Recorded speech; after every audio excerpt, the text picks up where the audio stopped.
Esta conferencia comenzará a grabarse. Bien, pues vamos a dar comienzo a una nueva sesión del grupo de estudio del libro El Kybalión. Y esta vez lo hacemos empezando la segunda parte del capítulo 7, el todo en todo.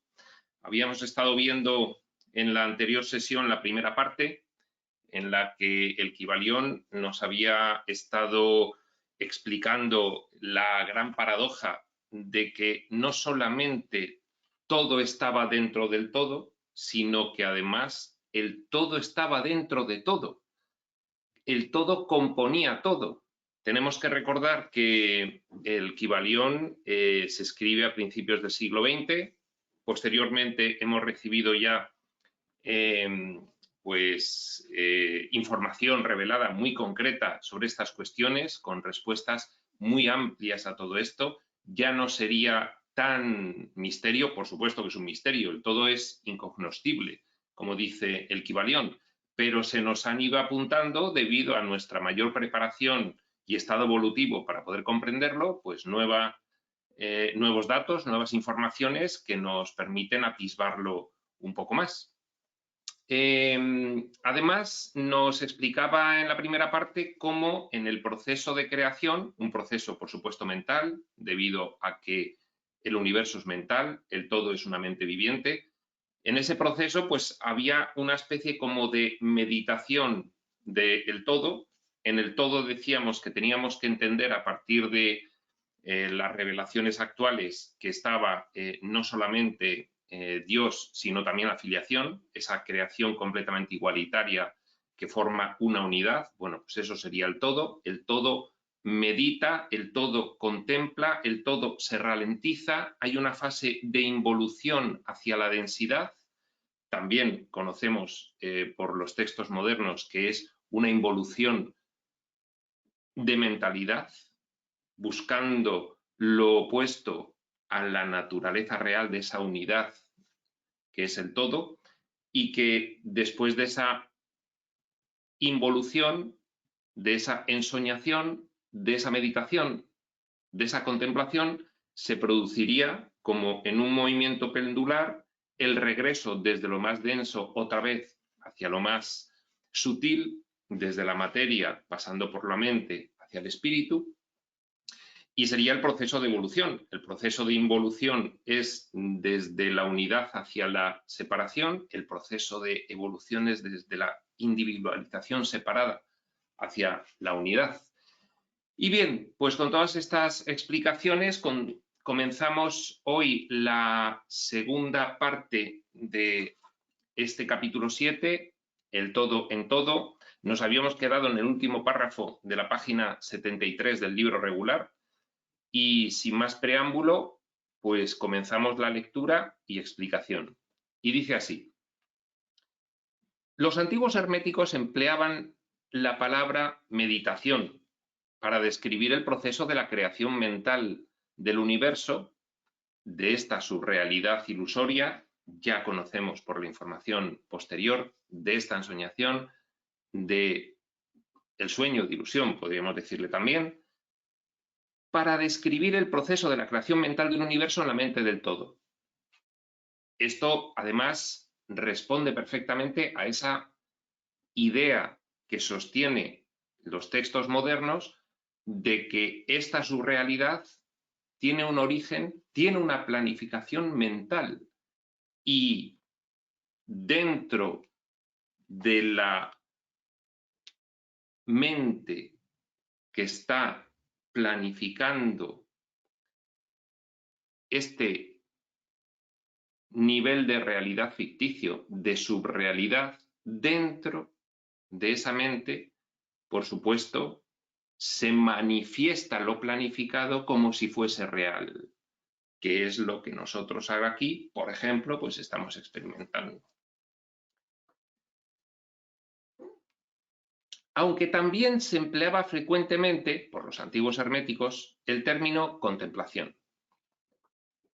Pero la idea que parece sugerir es la del empleo de la atención divina. Atención es una palabra derivada de raíz latina que significa alcanzar, llegar. Y el acto de atención es realmente un alcance, una extensión de la energía mental. De manera, pues, que comprenderemos perfectamente el concepto si examinamos el verdadero significado de la atención. La idea de la atención es sencillamente que en esa ensoñación hay una proyección del todo hacia lo manifestado.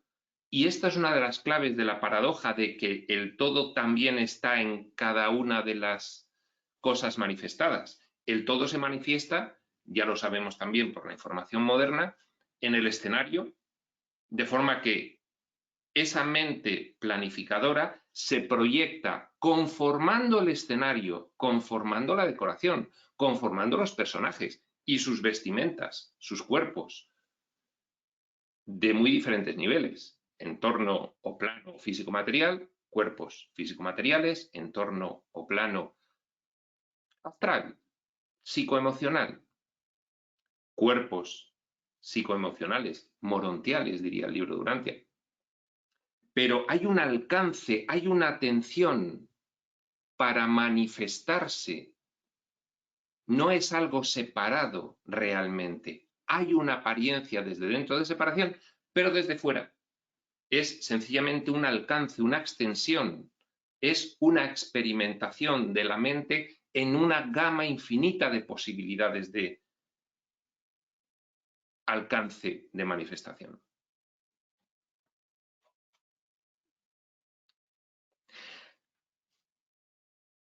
Ahora nos viene a aclarar un poco el verdadero significado de la atención, el Kybalión. Dice, la doctrina hermética concerniente a la evolución es que el todo, al haber meditado sobre el principio de la creación, imaginemos, ¿no? Pues el pensador, esa famosa estatua del pensador, esto por supuesto es una paradoja, meditando sobre el principio de la creación, planificando al fin y al cabo esa mente, esa unidad, estaría planificando ese devenir del cual nos habla en la primera parte de este capítulo, ese devenir, ese pasar del ser inmutable al devenir cambiante. La doctrina hermética concerniente a la evolución es que el todo, al haber meditado sobre el principio de la creación y establecido así la base material del cosmos, yo diría, y establecido así la base espaciotemporal del cosmos, porque el cosmos, la subrealidad, no tiene solamente una base material. La base material corresponde nada más que a uno de los niveles de esta ensoñación. Hay otros niveles, habría 7 niveles, ¿de acuerdo? O imaginémonos que hubiese 7 niveles, número al que apuntan también pues, muchos textos revelados. Al haber meditado el todo sobre el principio de la creación y establecido así la base, yo diría, espaciotemporal del cosmos, en el que el material es uno de los niveles, pensándolo en la existencia, gradualmente va despertándose de su meditación y al hacerlo produce la manifestación del proceso evolutivo en los planos material, mental y espiritual en orden sucesivo. Es decir, aquí lo que nos está diciendo el Kybalión es, llegado al nivel físico-material, se produce el retorno del movimiento pendular, ha habido una meditación, se ha planificado el principio de la creación y cuando ya está realizada se produce el movimiento de retorno del péndulo, el movimiento inverso, el movimiento de sutilización, por contrario a el movimiento de materialización o densificación, es un movimiento de retorno. Dice el Kybalión, gradualmente va despertándose de su meditación el todo. Y al hacerlo produce la manifestación del proceso evolutivo. Primero involucionó, posteriormente evolucionó. Involucionó a un estado extremadamente opuesto a lo que inicialmente era y evoluciona hacia el estado que inicialmente era, desde su opuesto, en todo. En manifestación del escenario, densificación, en manifestación del drama, enloquecimiento y recuperación de la cordura o divinización, en la manifestación de los personajes, individualización en esa involución y reunificación en la evolución de retorno. Así empieza el movimiento ascendente. Ascendente es una forma de decirlo que tenemos nosotros porque pensamos que hay que ir hacia arriba. Nos dirá Urantia posteriormente. Dentro del sueño, el retorno se vive como un viaje. Desde fuera es una evolución mental, pero desde dentro los personajes lo viven dentro del drama como un viaje físico, como un viaje espaciotemporal, en niveles físicos y en otros niveles. Y entonces no sería en ese sentido ascendente, sino que sería hacia adentro, porque hubo una expansión hacia afuera, una extensión hacia afuera, pues ahora se viviría hacia adentro. Ascendente, ¿por qué? Porque nosotros estamos en una esfera que gira y entonces ir hacia adentro para nosotros va a suponer mentalmente, imaginativamente, figurativamente, ir hacia arriba, salir desde la esfera hacia el centro de esa extensión que conforma el universo espacio-temporal, sería ir hacia arriba, pero es realmente ir hacia adentro. Así empieza el movimiento ascendente y todos los seres comienzan a dirigirse hacia el espíritu, divinización. Nos dirá el libro de Urantia, a medio camino entre el Kybalión y las revelaciones modernas. El momento en el que la nueva mentalidad va dominando la materia para dirigirse hacia el espíritu. Y todos los seres comienzan a dirigirse hacia el espíritu. La materia se va haciendo menos densa, retorno evolutivo, desde el punto de vista del escenario. La materia se ha densificado primero y a la vuelta se va sutilizando.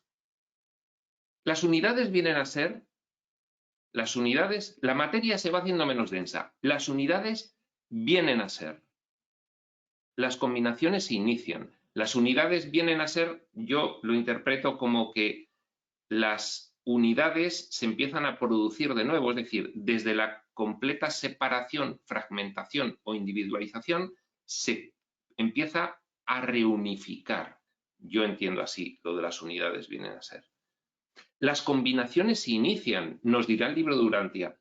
El retorno evolutivo es un fenómeno asociativo y cooperativo entre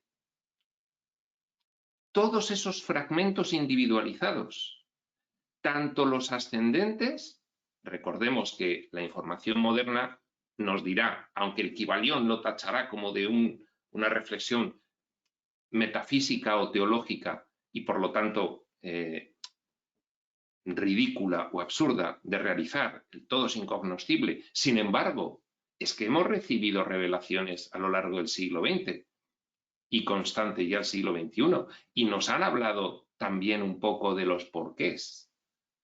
Y entonces ya sabemos que habría dos propósitos, manifestándose dentro del sueño. Desde el todo puede haber nada más que un propósito, el propósito divino, ¿cuál más va a haber? El propósito de esa unidad. Pero desde el sueño se manifiestan dos propósitos. Los propósitos del deseo de soñar y de vivir esas situaciones extremas, identificado con el de los hijos soñadores, y el propósito de establecer un plan de ayuda para que esas individualidades extremas, cuerpos materiales, aquí estamos, tengan una ayuda para poder recorrer el camino inverso de su utilización y divinización. Entonces, estaría el propósito del ego y el propósito del espíritu.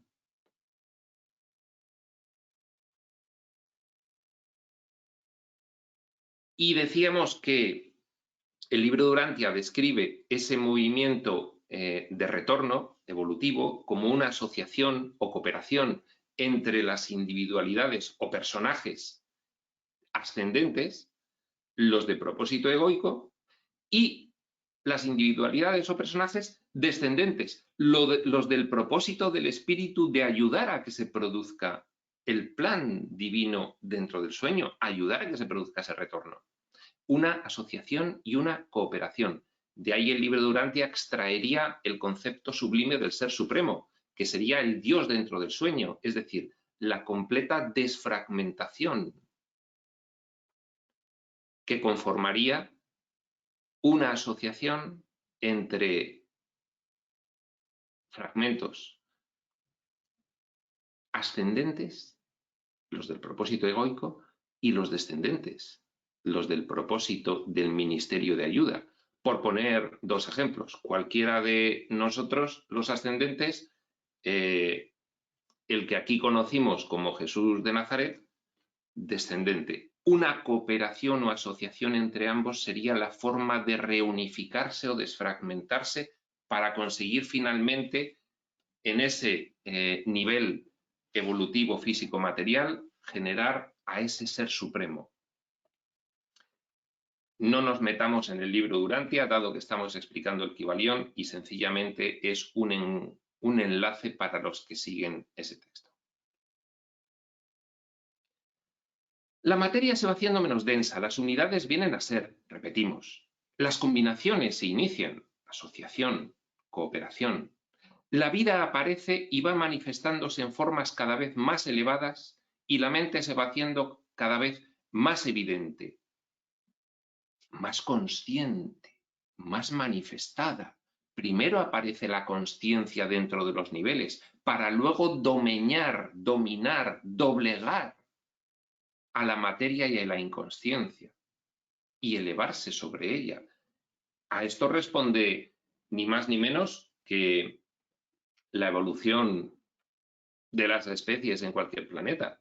Fijaos cómo la evolución de la vida en el planeta Tierra, que es el que conocemos, va en búsqueda de la consciencia, va en búsqueda de que la mente finalmente pueda ir dominando la materia poco a poco.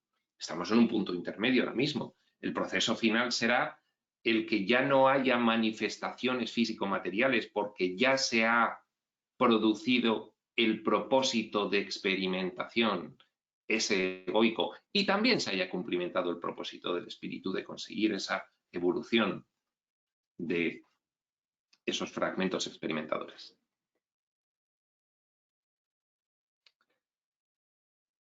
Vibrando todo cada vez más intensamente, lógicamente hacia la sutilización. La involución puede describirse desde un punto de vista de manifestación del pensamiento dentro del sueño como una densificación en el sentido de una disminución de la frecuencia energética de esas unidades mínimas de la composición de la energía y la materia, que sería sencillamente pensamiento codificado manifestándose. Bueno, pues se va reduciendo la vibración hasta llegar a una vibración lo más baja posible. No solamente pensad en lo físico material, pensad en lo más denso, pensad en los metales, ¿no? Eso ya es como uno de los límites de la densificación, por lo menos al menos conocido por nosotros.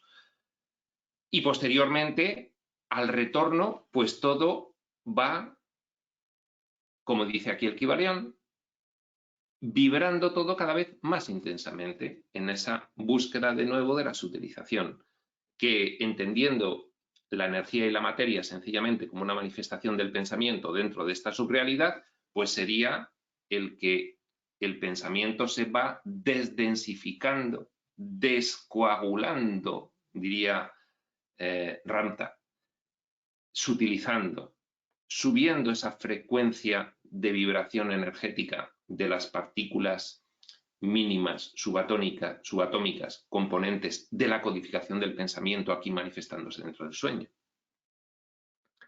En una palabra, el proceso entero de la evolución, en todas sus fases, comienza y sigue de acuerdo con las leyes del proceso de absorción. Se había descrito por el Kybalión antes, lo habíamos visto en la primera parte, el proceso de involución o extensión de esa meditación contemplando el principio creativo como una emanación. El proceso inverso sería la absorción. Emana, absorbe, se despliega, se retrae, se densifica, se sutiliza, se enloquece, se diviniza. Todas estas fórmulas opuestas describen la naturaleza de nuestra realidad, su origen, su manifestación y su destino final. En los diferentes aspectos, ya decimos, del escenario, el decorado. El escenario es el espacio-tiempo, el decorado es la materia-forma o la energía-forma, porque la materia es solo un nivel. La energía-forma, los personajes, los disfraces y el drama, el argumento de la obra. En una palabra, el proceso entero de la evolución en todas sus fases comienza y sigue de acuerdo con las leyes del proceso de absorción. Todo esto ocupa eones y eones de tiempo. Cada eón está compuesto por millones de años. Pero, según dice el iluminado, debemos entender que se refiere a nuestro Hermes Trismegisto Maquiventa Melquisedec, o a cualquiera que haya conseguido un nivel de iluminación similar, o a cualquiera de los maestros ascendidos que nos siguen trasladando información. Toda la creación, según dice el iluminado, toda la creación, incluyendo la involución y la evolución de un universo, no es más que un abrir y cerrar de ojos para el todo, claro, porque el espacio-tiempo es un diseño de mentalidad en los que están soñando. Es un diseño en la mente, el espacio-tiempo. La materia y la forma, la energía y la forma es un diseño en la mente. La limitación es un diseño en la mente. Todo el sueño es mental, todo es un sueño, todo es sueño y todo es diseño en la mente de los que sueñan y en la mente de los que proyectan como fragmentos dentro del sueño. Con lo cual,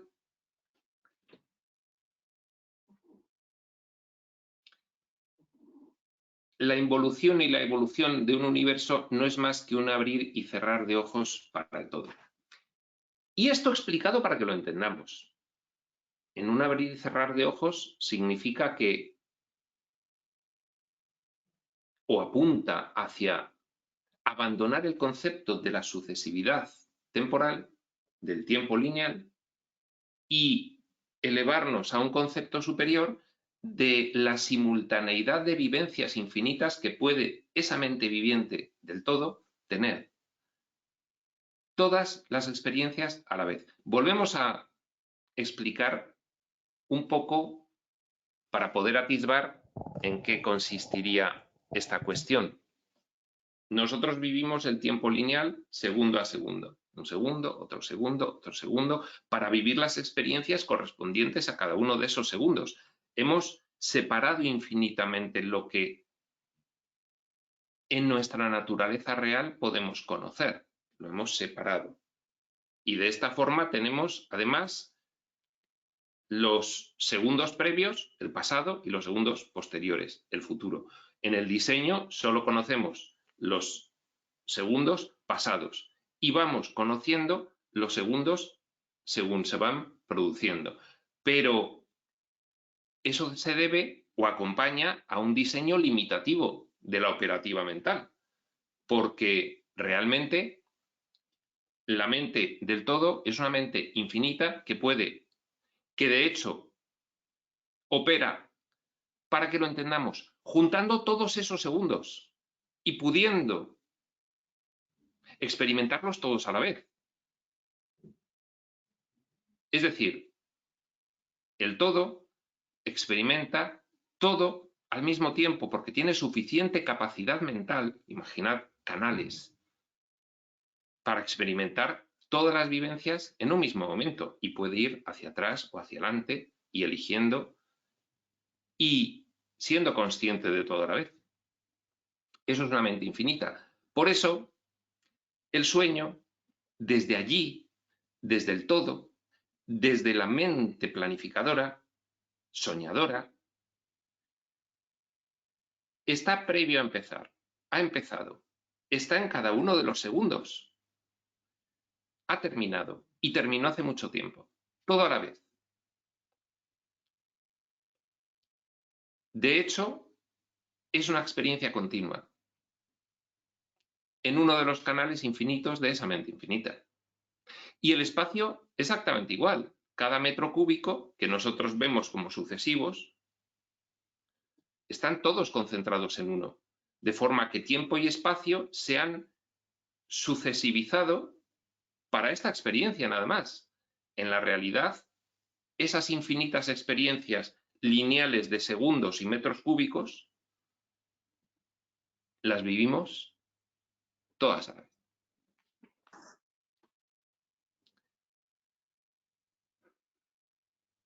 Al final de innumerables ciclos de eones de tiempo, diciéndolo desde aquí, desde dentro del sueño, el todo retira su atención, entre paréntesis, contemplación, o meditación del universo, meditación de esta creación en el aspecto del devenir, esta subrealidad. Porque la gran obra ha terminado, al final de innumerables ciclos de eones de tiempo, y yo quiero hacer un matiz. En un cierto sentido, el sueño es eterno, no acaba, en un cierto sentido. Para algunos niveles de la mente de los soñadores manifestados como fragmentos mentales, y nos lo dice el libro Durante además, habría una continuidad del sueño eterna. Lo único que en cualquier momento te sales de ese diseño mental temporal eterno y te vienes a la ausencia de tiempo, a la simultaneidad completa.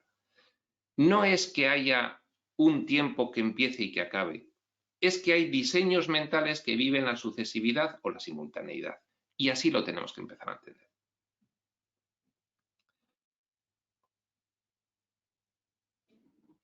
Pero el misterio de los misterios, sigue diciendo el Kybalión, es que el espíritu de cada alma no queda aniquilado, sino que se expande infinitamente, sumergiéndose uno en otro, el creador y el creado. Esa es la voz de la iluminación. Esta frase es bastante abstracta, ¿eh? Pero el misterio de los misterios, vamos a hacer una pequeña traducción para poder atisbarlo, es que el espíritu de cada alma, el alma es el soñador dentro del sueño. Ya como personaje, no es la mente continente, que es la gran mente del todo, la mente continente, es el contenido ya, el alma, ¿de acuerdo? El espíritu es el soñador, el alma es ya dentro de la mente del soñador manifestándose el soñador. Hemos visto, por ejemplo, en Set, esa maravillosa explicación del alma como una entidad multidimensional, multinivel, multifragmento, que va experimentando todas las posibilidades infinitas que puede experimentar. Pues bien, así se entiende algo más. El misterio de los misterios es que el espíritu de cada alma no queda aniquilado, sino que se expande infinitamente. El espíritu de cada alma sería, pues, el soñador, el Hijo de Dios soñador, esa unidad, el espíritu, que es lo que permite la manifestación en forma de alma dentro del sueño. Claro que no queda aniquilado, claro que se expande infinitamente. Es que ese es el propósito, explorar las infinitas posibilidades del devenir, de la experiencia, de todas las fórmulas para poder desde la nada involutiva regresar divinizándose, evolucionándose y vivir todas esas posibles experiencias. Por eso se expande infinitamente. Claro que no queda aniquilado. Es que sigue habiendo una única realidad. El todo soñando y el contenido de la mente del soñador es toda esta subrealidad, con lo cual no queda aniquilado. Se expande infinitamente, sumergiéndose uno en el otro, el creador y el creado. Claro, porque al final tú estás como en ese símil que decía que el autor, por ejemplo, ponía el ejemplo de Shakespeare en la primera parte, estaban cada uno de los personajes de sus obras, pues el espíritu planificador está experimentando en cada uno de los personajes de los diferentes niveles toda esta subrealidad con ese drama que busca el opuesto, el péndulo gira hasta el lado opuesto a la naturaleza real del todo y que busca esa experimentación.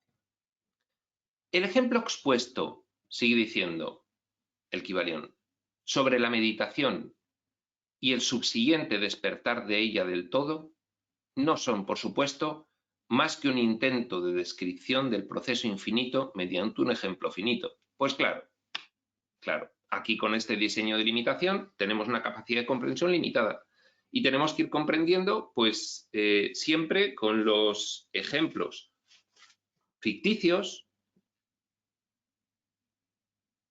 que en cada momento pueda nuestra mente atender. Pero son ejemplos finitos de lo infinito. No tiene explicación de forma finita un fenómeno infinito. Claro que lo tenemos que tener en cuenta. Esto es uno de los principios elementales de la espiritualidad revelada, moderna en este momento. El no dualismo. No te creas que esto es la realidad. Esto es un orden de realidad inferior, derivado de un orden de realidad originario. Entonces, siempre que se te dé una explicación de lo que es el orden de realidad originario, tienes que tener en cuenta que es una explicación como adaptación a que tú lo puedas comprender. No se te puede explicar la realidad. Por eso el Kybalión abomina de la metafísica y de la teología, porque pretenden dar explicaciones. Yo no abominaría, yo sencillamente explicaría. Hay diferentes formas de contarnos lo que ocurre para que podamos atisbarlo cada vez más. Y todo es en beneficio de una mayor comprensión. Siempre en el entendido de que debe quedarte claro que por ahora es inexplicable e incomprensible por ti, de forma real o completa. Pero poco a poco te vas acercando, vas atisbando y eso siempre es productivo.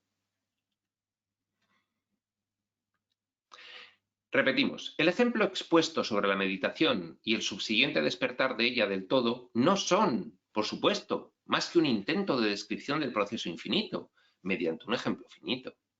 No obstante, como arriba es abajo, principio de correspondencia, la diferencia es solo de grado. Bien, la diferencia es solo de grado. Por eso podemos atisbar, por eso se nos pueden dar ejemplos, por eso se nos puede contar. Y así, como el todo se despierta de su meditación sobre el universo, así también el hombre, a su debido tiempo, dice el Kybalión, cesará de manifestarse sobre el plano material y se irá retirando cada vez más en el espíritu interno. Esto recuerda al ser interno de Set. En el espíritu interno que ciertamente es el yo divino.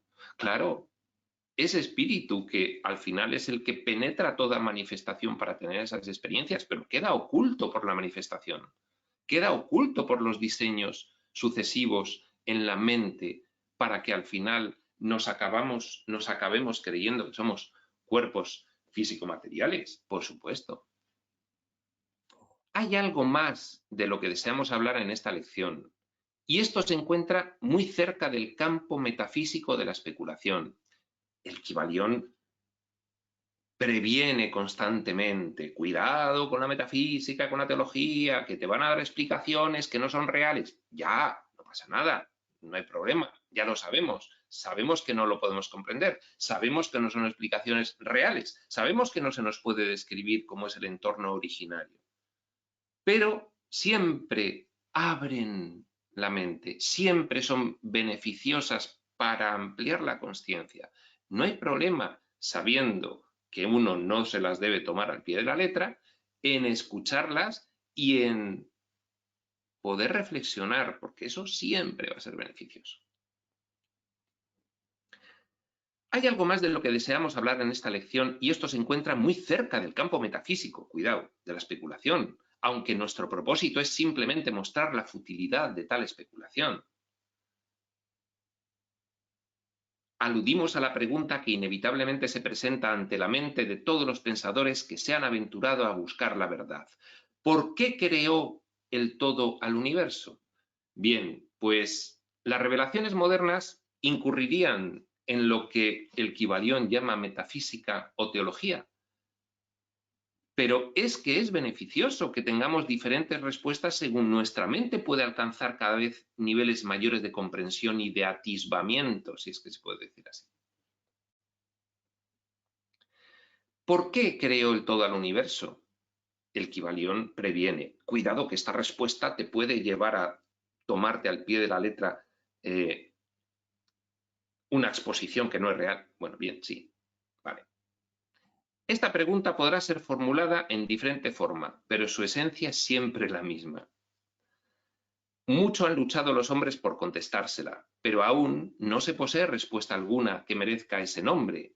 Algunos se han imaginado que el todo ganaría algo con ello, con crear esta subrealidad. Pero eso es absurdo, porque ¿qué es lo que podrá obtener el todo que ya no posea? Si el todo es infinito y lo tiene todo, ¿para qué crearía esto para tener algo más? No tiene sentido. Correcto, correcto, correcto. Otros aseguran que el todo desea amar a algo, o que lo había creado para divertirse, o porque estaba solo, o para manifestar su poder. Pero todas esas respuestas son pueriles y pertenecen a la primera infancia del pensamiento. Bueno, pertenecerán a la primera infancia del pensamiento, pero el caso es que en los textos de revelación modernos de a partir de 1960 se nos da una explicación de este estilo y es bastante lógica y es la siguiente. Si el todo elige como paradigma de desenvolvimiento el del amor infinito, pues una consecuencia inmediata y directa de la elección del paradigma del amor infinito es el poder compartirlo. Y no es mala explicación, porque el amor infinito sin un objeto, en este caso la filiación con el que poder compartirlo, pues parecería no realizado. Pero bueno, efectivamente, estamos de acuerdo con el Kybalión en que todo esto son suposiciones. Pero no viene mal esta especulación. Hombre, que lo hiciese para divertirse, pues, bueno, puede haber algo de no divertirse en ese sentido en el que nosotros entendemos la diversión, sino en el sentido de que el todo es infinito y desea explorar todas las infinitas posibilidades. O porque estaba solo. Bueno, eso ya podríamos enmarcarla en la elección del paradigma del amor infinito y el deseo de compartirlo. No porque se sienta solo, sino porque es la realización de esa decisión, de esa elección. Sería el efecto de esa causa. O para manifestar su poder, pues también, ¿por qué no va el todo a manifestar su poder? ¿Qué problema habría en ello? La cosa es tener en mente, en esta mente limitada que tenemos ahora mismo, todas estas posibilidades, porque son enriquecedoras. No hay problema, sabiendo que ya descubriremos o no el por qué se puso en manifestación aquella planificación, no pasa nada. con esta especulación. De hecho, los textos modernos todos hacen esta especulación. El libro de Urantia dice, porque el ser perfeccionado es un plus sobre el ser perfecto y despeja el camino hacia la infinitud. La infinitud implica que siempre hay más de todo. ¿Es una contradicción con la perfección? No, lo perfecto es perfecto y es inmutable, pero hay una idea sublime que es que siendo perfecto e inmutable puede perfeccionarse aún más. Y a eso, dice Urantia, respondería esta generación, a alcanzar mediante el perfeccionamiento de la experiencia una perfección más tendente a infinito. No pasa nada por especular. Siempre que luego no se establezca una religión sobre eso y se imponga y se hagan cruzadas para imponerla. Está claro. Pero todas esas respuestas, dice el Kybalión, son pueriles y pertenecen a la primera infancia del pensamiento. ¿Correcto? Desde luego que sí. Somos conscientes de nuestras limitaciones.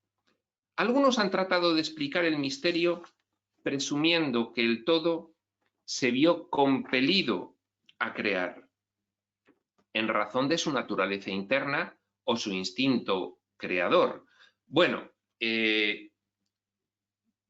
volvemos a explicar, volvemos a recordar, volvemos a señalar lo que nos dice Urantia. Urantia nos dice que una vez que elegido el paradigma del amor infinito, el todo consideró que la realización de ese paradigma sería compartirlo, pues para ello se autolimitó a sí mismo, por su propia voluntad, para escapar de las cadenas de la infinitud y de la absolutez.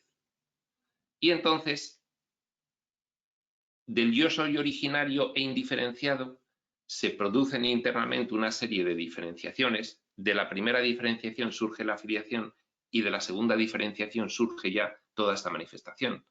Bueno, pues oye, pues también puede ser. Es decir, todas estas ideas son enriquecedoras. De hecho, el Kybalión las menciona para luego calificarlas de despreciables por pueriles, pero las menciona porque son enriquecedoras. Algunos han tratado de explicar el misterio presumiendo que el todo se vio compelido a crear en razón de su naturaleza interna o su instinto creador. Esta idea, si bien representa un adelanto sobre las otras, tiene un punto débil. Si su naturaleza interna o instinto creador lo impulsara a hacer algo, la naturaleza interna o instinto creador sería el absoluto en lugar del todo. Y de ahí que la proposición falle por su misma base. Bueno, esto es una cuestión que yo entiendo demasiado afinada, demasiado afinada. Si su naturaleza interna o instinto creador lo impulsara a hacer algo, la naturaleza interna o instinto creador sería el absoluto en lugar del todo. Bueno, es que ahí hay una unidad indiferenciada. También lo explica el libro de Urantia. El yo soy una unidad indiferenciada en el que hay una manifestación, hay una infinitud de aspectos. Y entonces, diferenciar la naturaleza interna o instinto creador como motor de la decisión de compartir su amor infinito, generar a la afiliación y posteriormente permitir todo este subdesarrollo, en los dos sentidos subdesarrollo, ilusorio o ficticio para poder conseguir ese perfeccionamiento, pues es una idea enriquecedora también. ¿Vale? Sin embargo, el todo crea y se manifiesta y parece encontrar cierta satisfacción al hacerlo.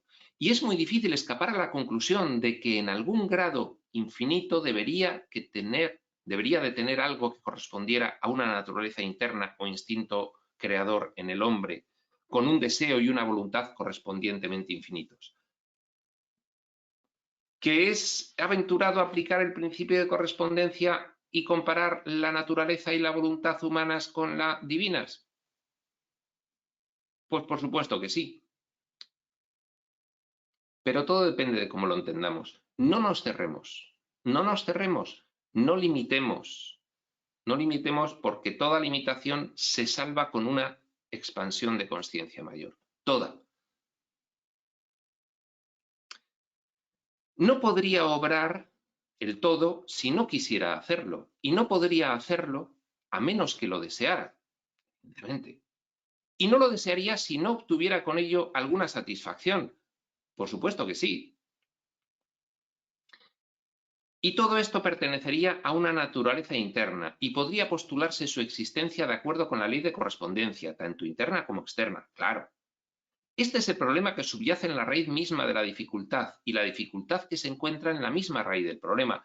Bueno, la reflexión que nos inducen a realizar las revelaciones modernas no le da tanta importancia a esta problemática, a esta cuestión. Hay muchas explicaciones que son, por supuesto, siempre adaptadas a nuestro nivel de comprensión. No podemos darlas como definitivas. De hecho, nos previenen al explicarnos los textos revelados que no podemos dar esas explicaciones como definitivas porque no pueden siquiera plantearse los reveladores explicarnos correctamente nada. Bien, pero todas son enriquecedoras. En este sentido, bueno, pues que, como dice aquí el Kybalión, que toda esta surrealidad se produce porque quiere. Por supuesto, ¿cómo iba a producirse sin quererlo? Y si lo quiere es que lo desea. Claro, claro, porque si no, pues no. Y eso que hemos recibido matices en los textos modernos que nos dicen, bueno, es que fue la filiación la que lo deseó y el padre consintió. Bueno, al final es el todo. Y no lo desearía si no obtuviera con ello alguna satisfacción. Luego nos dice el libro de Durantia, es que hay que buscar toda la gama de infinitas posibilidades para poder desenvolver el paradigma del amor infinito. También esta vía de esta subrealidad opuesta, ficticia, también, que sería nada más que uno de los infinitos radios de la esfera de posibilidades infinitas que tendría el todo de realizar ese desenvolvimiento, porque quiere, porque lo desea y porque va a obtener algo con ello. Sí, ¿por qué no? No, es que el todo ya es perfecto. Sí, bien, pero vamos a ver, que no se limita ni siquiera por eso, que solo se limita a sí mismo, por su voluntad. Y entonces hay una idea que es bastante coherente, es que el perfeccionamiento a través de la involución-evolución es una cualificación sobre la perfección innata. Y eso nos lo cuentan también algunos textos. En fin, seamos más abiertos, ¿de acuerdo? Sobre todo a raíz de haber recibido una información posterior que nos induce a estas reflexiones. Estrictamente hablando, sigue diciendo el Kybalión, no puede decirse que haya ninguna razón para obrar, porque una razón implica una causa, y el todo está por encima de la causa y del efecto, claro, porque la razón es él mismo, es que le da la gana, podríamos decir, es que le apetece, es que no hay límite a lo que el todo puede realizar. Entonces no hay que encontrar una razón, es porque quiere. La voluntad es a lo que apuntan siempre los textos posteriores, por su voluntad. ¿Y por qué por su voluntad? Pues no habría una respuesta final a por qué por su voluntad. Pues porque sí, o porque no lo vamos a entender, o bien. Estrictamente hablando, no puede decirse que haya ninguna razón para obrar, porque una razón implica una causa, y el todo está por encima de la causa y del efecto. Claro, él es la causa primera, causa incausada, causa universal. Salvo cuando su voluntad misma se convierte en una causa. Yo creo que esta distinción sobra, en cuyo momento el principio se pone en movimiento. Claro, es que su voluntad misma es causa, simplemente. Lo que no quita